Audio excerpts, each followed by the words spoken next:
잘 아는 찬송이지만 가사가 우리의 마음에 더 은혜로 다가오는 그런 찬송인 것 같습니다. 8월 첫날을 또한 첫 시간을 하나님께 믿음으로 드리는 우리 모든 성도들에게 하나님께서 주시는 은혜가 이 한 달 내내 충만하시기를 주님의 이름으로 축원합니다. 우리가 결심을 할 수 있지만 결심이 우리의 손과 발로 그리고 우리의 믿음의 행위로 나타나는 것은 또 다른 문제입니다. 우리의 결심과 믿음의 행위들이 날마다 습관화돼서 내 몸에 굳어진 아름다운 전통들을 수립해 가는 것, 그 전통들이 가정 안에서 그리고 교회 안에서 만들어져서 전승되어 가는 것, 그것이 우리가 또한 우리의 후대들에게 또한 우리의 후배들에게 물려줄 믿음의 모습이라고 생각됩니다. 우리 어른들이 그러한 전통들을 잘 만들어 간다면 우리의 자녀들이 자연스럽게 그렇게 습득하게 되고 그 길을 아름답게 따라갈 수 있다고 믿습니다. 벌써 2019년에 4분의 1이 지나갔습니다. 우리가 계획하고 준비했던 2019년도의 목표들을 다시 한번 생각해 본다면 우리가 얼마나 준비하고 있고 또 얼마나 진행되어 가고 있는지에 대해서 점검이 필요한 그런 시기가 되었습니다. 건물을 세우려면 먼저 땅을 깊이 파야 합니다.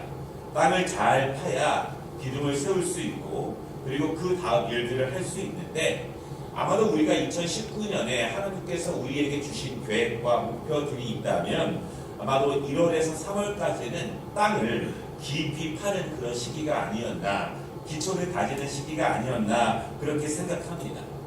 여러분, 땅을 파지 않고 기둥을 세울 수 없습니다. 또한 기둥을 세우지 않고 지붕을 올리고 안을 꾸밀 수 없습니다. 혹시 1월부터 3월까지 땅을 파는 일에 소홀히 했거나 아직까지 땅을 다 파지 못했다고 한다면 너무 성급하게 지붕을 세우거나 아름다운 치장을 하기보다는 그 기본을 세우는데 땅을 깊숙이 파는데 조금 더 열심히 있는 4월이 되시면 좋겠습니다. 혹시라도 1월과 3월 가운데 땅을 깊이 튼튼하게 파신 분들이 있다면 또한 지붕을 세우거나 아름다운 꽃을 피우기 이전에 굳건한 기둥들을 세워가는 이 4월, 5월이 되시면 좋겠습니다. 기둥을 잘 세우면 지붕을 잘 올릴 수 있지만 기둥이 허약해지면 아무리 아름다운 것을 내가 올리고 싶어도 금방 허물어지게 됩니다. 잠깐이면 사라지게 됩니다. 우리가 땅을 깊숙이 파고 또 기둥을 세우는 그러한 계절이 되면 좋겠습니다. 특별히 4월은 우리 기독교 신앙에서 굉장히 중요한 그런 달입니다. 오늘 우리가 함께 읽은 말씀 가운데도 있지만 4월에는요 부활주일이 있습니다. 부활주일에 대해서 우리 기독교인들, 믿음의 사람들이 명확하고 분명하게 기억해야 될 사실, 자꾸자꾸 강조해도 더 강조해야 될 사실을 우리가 생각해 본다면 부활신앙은 우리 기독교의 핵심입니다. 다른 것과 타협할 수 없고 다른 것과 부인할 수 없고 함께할 수 없는 명확한 기독교의 유일한 그 핵심 신앙이라는 사실을 우리가 다시 한번 기억해 보아야 합니다. 여러분, 부활이 없다면 우리의 믿음의 행위는 아무 소용이 없습니다. 부활은 우리에게 이 땅의 삶의 끝이 아니라 영원한 나라가 있다는 것을 보증하는 것입니다. 그 영원한 나라에서 우리가 부활한 몸으로 영원토록 주님과 더불어 믿음의 형제 자매들과 더불어 산다는 믿음을 확증하는 것이 바로 부활이고 부활주일입니다.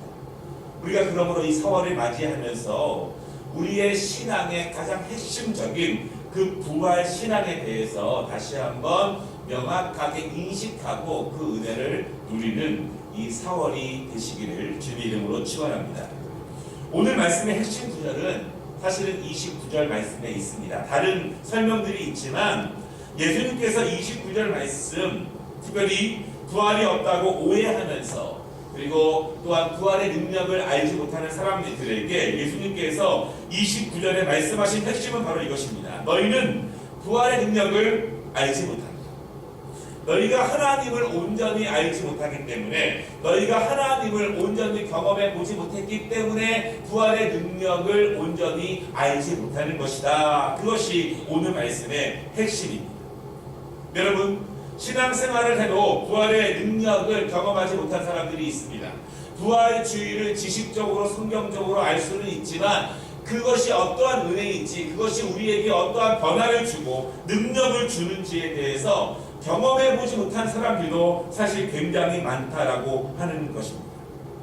부활을 모르면 어떻게 될까요? 부활을 모르는 그리스도인들이라면 어떠한 마음으로 살아갈까요? 부활을 알면 어떻게 되는가, 어떻게 살아가는가? 여러분, 우리가 하나님 말씀을 볼 때마다 예수를 만나서 변화된 사람들, 주님을 만나서 능력을 힘입은 사람들, 그 사람들의 모습을 바라보게 되는데 그 사람들의 공통된 증거는 부활 신앙을 가지고 있다. 부활을 경험한 사람들이다 라고 하는 것입니다. 부활의 능력이 무엇이기에 그 능력을 경험한 사람들이 그토록 믿음을 가지고 하나님의 증인으로서 능력과 은혜와 열매의 삶을 살아갈 수 있었는가? 오늘 몇 가지 말씀을 통해서 우리가 부활주의를 그렇게 사모하는 그러한 4월이 되기를 원하고요. 특별히 부활의 능력을 우리의 영적으로, 정신적으로 우리의 삶을 통해서 경험하고 누릴 수 있는 4월 이 첫날 새벽 기도회가 되시기를 주님의 이름으로 축원합니다. 부활의 능력은 인생의 목적을 바꾸게 합니다. 왜냐하면 영원히 있다는 것을 믿기 때문입니다. 이 땅이 끝이 아니라는 것을 믿기 때문에 이 땅에서의 목적이 아니라 영원한 목적을 추구하게 됩니다. 사도 바울은 예수 그리스도를 만나기 이전에 많은 학식이 있던 사람이었습니다. 많은 지식이 있던 사람이었고 성경적으로도 능통한 사람이었습니다. 그러나 그가 다메섹 구상에서 부활하신 예수님을 만나게 됩니다. 사두개인처럼 바리새인들처럼 부활이 없다고 알던 사람이 부활하신 예수 그리스도를 직접 만나게 됩니다. 환상 가운데 애매하게 만나는 것이 아니라 명확하고 뚜렷하게 만나게 됩니다. 부활하신 예수님을 만난 이후에야 영원히 있다는 것을 확신하게 됩니다. 그냥 지식적으로 아는 것이 아니라, 배워서 아는 것이 아니라 영원히 있다는 것을 내가 확신하게 되는 거예요. 죽었던 예수님이 분명히 죽었다고 믿었는데, 예수가 죽었기 때문에 교회는 아무것도 아니고 능력도 없다고 믿었는데 그 예수가 부활하신 그 몸으로 바울에게 나타나시고 바울이 그것을 명확하게 체험하자 그가 변하기 시작합니다. 그의 지식이 살아있는 능력으로 변하게 되고 그의 성경적인 은혜들이 행동하는 능력들로 변하게 됩니다. 그리고 바울은 말합니다. 내가 부활 이전에 얻었던 모든 경험과 지식들을 배설물로 여긴다라고 하는 것입니다. 왜냐하면 그 모든 것들은 영원이 아니라 이 땅에서 유익하고 이 땅에서 능력이 되고 이 땅에서만 필요한 지식이었기 때문에 그렇습니다. 여러분, 우리가 이 땅에 살아가면서 충실하고 성실하고 정직하게 살아가야 될 필요가 분명히 있습니다. 그럼에도 불구하고 우리가 분명히 기억해야 될 것은 이 땅에 있는 것은 영원하지 않다라고 하는 믿음을 가지고 살아가야 합니다.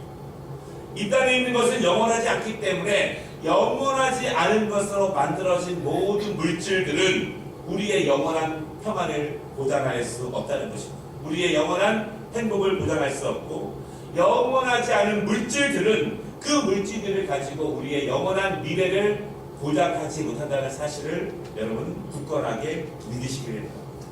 그래서 부활신앙을 경험하는 사람들, 예수 그리스도를 만난 사람들은 인생의 목적이 현재적인 삶, 현재에 집중하는 삶에서 영원을 사모하는 마음을 가진 그러한 마음으로 바뀌게 됩니다. 두 번째로 부활을 경험하게 되면 자기 인식이 바뀌게 됩니다. 여러분, 영혼이 있다, 영원한 세계가 있다라고 믿는 것은 영원의 주관자가 있다는 것을 믿는 것입니다.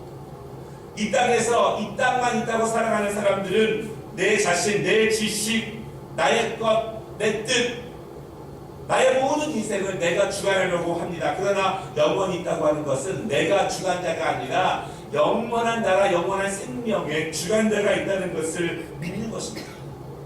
여러분, 우리가 하나님 말씀을 배우고 신앙생활하면서 자기 자신의 자존감을 높이고 하나님의 형상으로서 긍정적인 마음과 그리고 또한 뚜렷한 자기 정체성을 가지고 긍정적이고 능동적으로 살아가는 것이 중요합니다. 그렇지만 그 안에 전능하신 하나님의 피조물로 만들어진 우리의 존재를 인식하며 그분 앞에 영광 돌리기 위해서 우리가 있다는 사실도 우리가 기억해야 한다는 것입니다.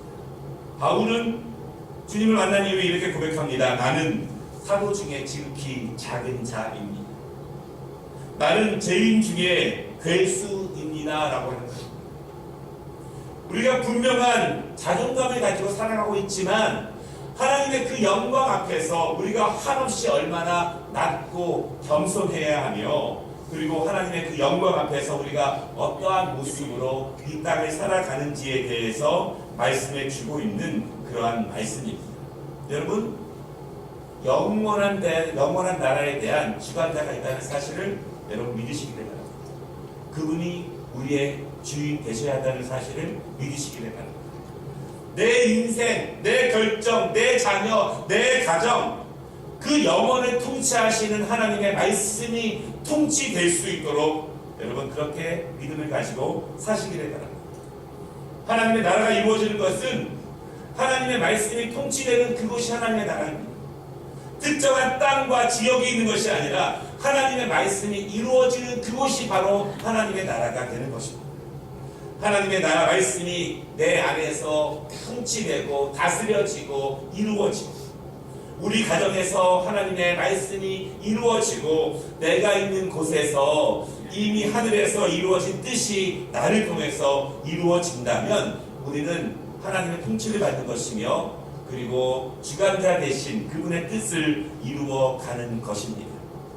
우리의 인식이 하나님 앞에서 변화되는 은혜를 누리시기를 주님의 이름으로 축원합니다. 마지막 세 번째는요, 우리의 신앙 고백이 바뀌게 됩니다. 바울이 갈라디아 2장 10절에 이렇게 고백합니다. 내가 그리스도와 함께 십자가에 못 박혔나니 그런즉 이제는 내가 사는 것이 아니요 오직 내 안에 그리스도께서 사는 것이다. 이제 내가 육체 가운데 사는 것은 나를 사랑하사 나를 위하여 자기 자신을 버리신 하나님의 아들을 믿는 믿음 안에서 사는 것이라. 우리의 신앙 고백이 바뀝니다. 영원을 위한 삶을 준비하게 됩니다. 나의 즐거움, 나의 높아짐, 나의 계획, 나의 뜻이 아니라 예수 그리스도의 그 사명, 주님께서 나를 통해서 어떻게 영광 받기를 원하시는지. 여러분, 이런 사람이 있습니다. 내가 의사가 되면 하나님께 영광 돌리겠습니다. 내가 사장이 되면 영광 돌리겠습니다. 그것이 아니라 하나님, 내가 그 일을 통해서 하나님께 영광 돌려드릴 수 있도록 주여 인도하여 주시옵소서. 내가 무엇이 되고 싶은 것이 아니라 내가 무엇을 위해 일하겠습니다. 내가 무엇을 위해 돈을 벌고 무엇을 위해 무엇이 되어서 그것을 통해서 하나님께 영광 올려드릴 수 있도록 여러분 기도하시기를 바랍니다. 지금까지는 사실은 실제적으로 우리의 가정의 생계를 유지하고 우리 자녀들을 뒷바라지 하고 우리의 노후를 위해서 일했다면 똑같은 일을 하지만 그 일을 통해서 우리 가정이, 우리 자녀가 하나님께 영광 올려드리고 우리의 사업을 통해서 그 땅 가운데 주의 뜻이 이루어질 수 있는 주님의 영광을 위한 우리의 신앙 고백이 바뀔 수 있다라고 하는 것입니다. 여러분, 부활 신앙을 경험한 사람들이 초대교회 성도들입니다. 그들은 예수 그리스도의 부활을 목격한 사람들을 통해서 그 고백이 증거됩니다. 그냥 우리처럼 말씀으로만 소문으로만 듣는 것이 아니라 부활하신 예수님을 만난 사람들의 이야기를 직접 듣고 직접 듣습니다. 그때 주 112년 플린이라는 사람이 황제에게 보낸 그리스도인들의 정황을 보고한 편지가 있는데 거기에 이런 내용이 있습니다. 그리스도인이라고 불리는 이들은 정한 날 해 뜨기 전에 모이곤 했습니다. 그때 그들은 노랫말을 바꾸어 가면서 그들의 신인 그리스도에게 찬양을 합니다. 그들은 또 악한 행동을 절대 하지 않으며 결코 사기나 절도 그리고 간음을 하지 않으며 결코 거짓말하지 않으며 신뢰를 포기해야만 할 때까지도 부인하지 않기로 맹세하고 그렇게 살아갑니다. 그 후에 흩어졌다가 다시 모여서 떡을 나누는데 그 떡은 평범한 음식이며 흠이 없는 것입니다. 예수님이 돌아가시고 약 70년, 80년 이후에 초대교회 성도들의 모습입니다. 그들이 매번 모여서 하는 것은 부활하신 주님의 뜻을 나누고 그것을 함께 경험하는 삶입니다. 정기적으로 만났고 주님을 찬양하고 하나님께 경배하고 사악한 일을 하지 않기로 맹세하고 모범적이고 도덕적인 삶을 살았고 다시 모여서 주의 만찬을 나눈다라고 하는 것입니다. 우리는 지금 사순절을 보내고 있습니다. 그리고 고난주간을 또한 맞이할 것입니다. 우리는 사순절만 되면, 고난주간만 되면 마음에 부담이 있습니다. 주님의 고난에 동참을 해야 되는데 어떻게 하는 것이 동참하는 것인가에 대한 부담이 늘 있습니다. 나는 동참하고 있는가, 내가 그 길을 가고 있는가에 대한 범민들이 우리 안에 있고 우리가 어떻게 고난에 동참하는 것에 대해서 잘 모르는 분들도 많이 계십니다.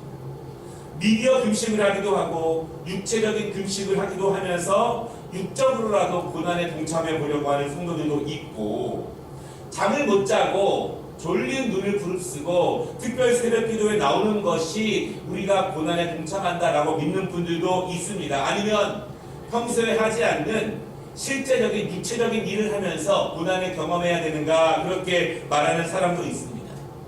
여러분, 그렇지만 우리가 어떤 유의 고난에 동참하려고 하지만 사실은 감정적인 고난에 동참하는 것이 아니라 사실은 진정한 고난에 동참하는 은혜가 필요합니다. 여러분, 그런데요, 진정한 고난에 동참하는 것은 쉬운 일이 아닙니다. 왜냐하면 예수님의 제자들도, 바울도 예수님께서 살아생전에는, 십자가에 못 박혀 돌아가시기 전에는, 부활을 경험하기 전에는 예수님의 고난을 온전히 동참하지 못했습니다. 예수님께서 겟세마네 동산에서 마지막 기도를 드리실 때 땀방울이 변하여 핏방울이 되도록 기도하실 때 제자들은 그 예수님의 고난에 동참하지 못했습니다. 제자들은 육적으로 피곤했지만 잠을 잘 만큼 예수님의 그 심정과 그 고난의 길을 헤아리지는 못했습니다. 제자들이, 그리스도인들이 언제 예수 그리스도의 고난에 동참할 수 있었냐면 부활하신 예수님을 경험하고 목격하고 만나고 나서 주님이 말씀하신 것이 실제적으로 이루어졌다는 것을 체험하고 나서 그때부터 분명하게 고난에 동참할 수 있습니다. 이 땅이 영원하지 않기 때문에 그 복음을 들고서 내 몸이 부셔져도 주의 복음을 들고 나아갈 수 있습니다. 고난을 당하고 십자가를 지고 때로는 순교의 현장까지 가지만 이 땅이 끝이 아니라 영원한 나라가 있다는 것을 믿는 믿음이 생긴 다음에 그 고난을 동참할 수 있게 됩니다. 그들의 인생을 하나님의 사명과 복음을 위해서 드릴 수 있었던 것은 주님의 부활을 경험하고 목격하고 그것이 확신으로 다가왔을 때 비로소 고난에 동참할 수 있었다라고 하는 것입니다. 고난주간을 보내면서 우리가 어떤 식으로든 간에 의도적으로 고난에 동참해 보려고 하는 노력이 중요하지만 사실 진정으로 살아계셔서 부활의 주님이 역사하시고 지금도 우리를 인도하시고 주인 되시고 주관하시는 그 예수 그리스도를 분명하게 경험하고 믿을 때 그때 우리의 진정한 고난의 길이, 그 십자가의 길이 시작된다는 사실을 여러분 믿으시기를 바랍니다. 그때 능력이 됩니다. 그때 찬란하게 빛나게 됩니다. 그때 하나님께서 함께 하시는 역사가 우리에게 충만하게 임하게 됩니다. 여러분, 그러므로 우리가 신앙생활을 하고 주님을 믿어 나아가지만 정말 부활의 주님을 내가 만나고 경험하고 그분과 함께 동행하는 삶을 사는 것이 그리스도인들에게 얼마나 큰 축복인가라고 하는 것입니다. 우리 믿음의 선진들은 그 은혜 때문에 주님 붙잡고 주님과 동행하면서 그 은혜의 길을 걸어갔습니다. 바라기는 여러분, 4월을 맞이하면서 사순절을 보내고 고난의 주간을 우리가 경험하게 되면서 여러분, 부활주의를 맞이하는 그것은 우리에게 고난과 힘듦과 십자가와 그 어려움을 주는 것이 아니라 우리에게 진정한 영광의 의의가 무엇인지, 우리에게 찬란한 축복이 어떤 것인지 주와 동행하는 축복의 그 끝이 어디 있는지 그것을 진정으로 누리게 하는 그 은혜가 바로 부활을 경험하는 축복 가운데 있습니다.